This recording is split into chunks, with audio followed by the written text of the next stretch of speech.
I'm Josh Holton with the WMNF News headlines. From the Panhandle to the Keys, temperature records were either matched or set yesterday afternoon. Meteorologist Megan Borowski from the Florida Public Radio Emergency Network says we'll chase records again today across the state.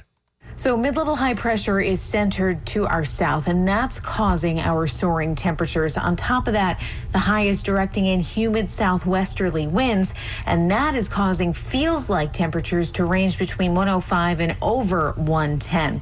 On top of that, the dynamics of high pressure serve to limit shower coverage, so we can't even count on widespread storms to cool us down, even if it's just briefly.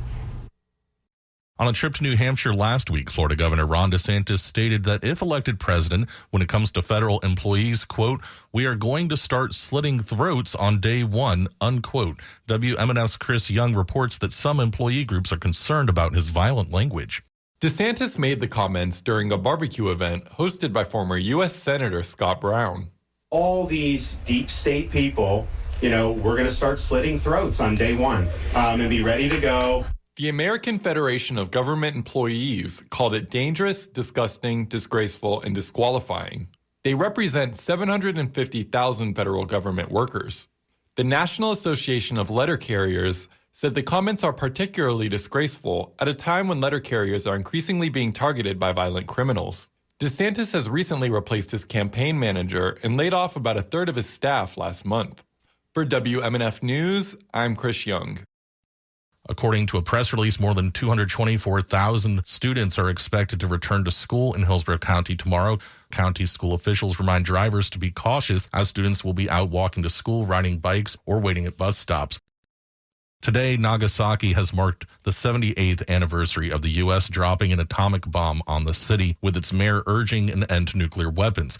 Mayor Shiro Suzuki made the remark today after the group of 7 leaders at another summit in May adopted a nuclear disarmament document justifying atomic weapons for deterrence. Suzuki said that also poses a threat. The U.S. atomic bombing of Nagasaki on August 9th, 1945 killed 70,000 people. 3 days after the attack on Hiroshima killed 140,000.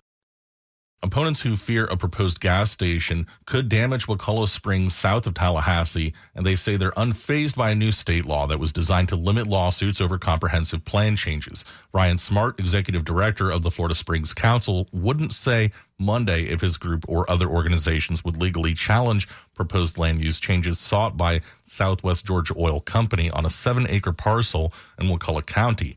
But Smart said the law, SB 540, signed by Governor Ron DeSantis in May, won't affect the decision.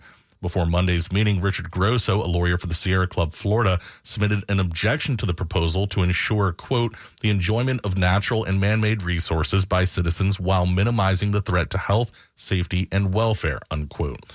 Thomas suggested the issue could become moot if the state can acquire the land from Southwest Georgia Oil through the Florida Forever Land Acquisition Program. To hear our report on the meeting, go to WMNF.org.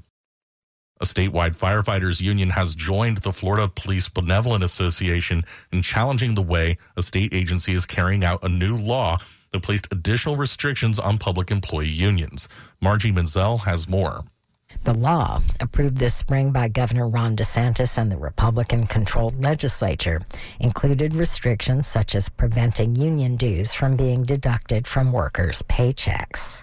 But in a move that drew debate, lawmakers exempted unions representing law enforcement officers, correctional officers, and firefighters from the restrictions.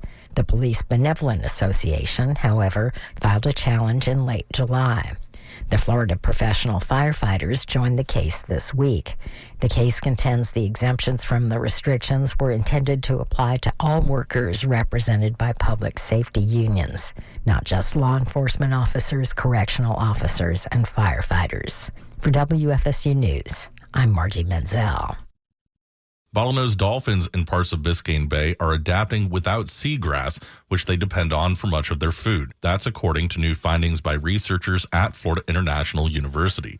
The study largely focused on the diets of dolphins in North and South Biscayne Bay. That's according to the South Florida Sun-Sentinel. Southern Biscayne Bay had more seagrass meadows, meaning the dolphins there ate mostly bottom-dwelling sea life and animals lower in the food chain. But in Northern Biscayne Bay, where there's been catastrophic seagrass die-offs, dolphins preyed on larger fish that are higher in the food chain. Larger fish are not as numerous as bottom-dwelling animals. The Sun-Sentinel reports that the FIU study has not been published yet, so it's not yet known whether the lack of seagrass in Biscayne Bay has led to a smaller dolphin population. I'm Sherry Lynn Cabrera in Miami. I'm Josh Holton with the WMNF News headlines on 88.5 FM and the WMNF app. This is The Scoop, recorded at WMNF Tampa.